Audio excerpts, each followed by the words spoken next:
Okay, students. So today we will try to understand the another chapter of maths, that is simple interest.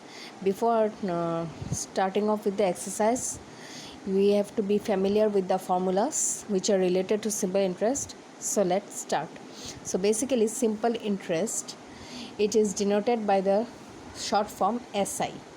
Simple interest. SI equals to P into R into T by 100.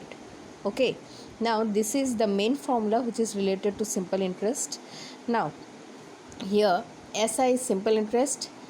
Sometimes in the question you may get the term only interest, so interest will also mean simple interest only. Next comes P, which is principal, R rate percent per annum, and T time. Another you have term that is A, which is amount. So these are the short forms of this meanings, you can say. So simple interest equals to P into R into T by 100. Suppose in a question you need to find out principal.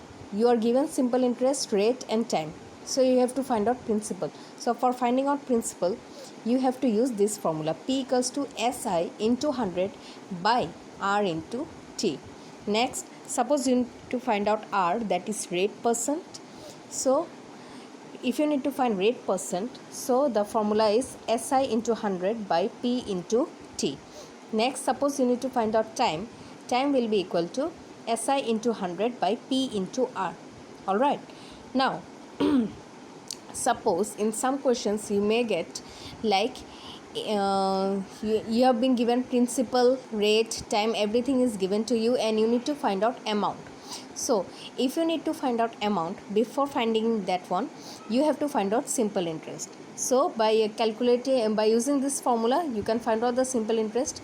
Once you find out the simple interest, you have to add the simple interest with P, that is principal. When you add both of this, you will get the amount.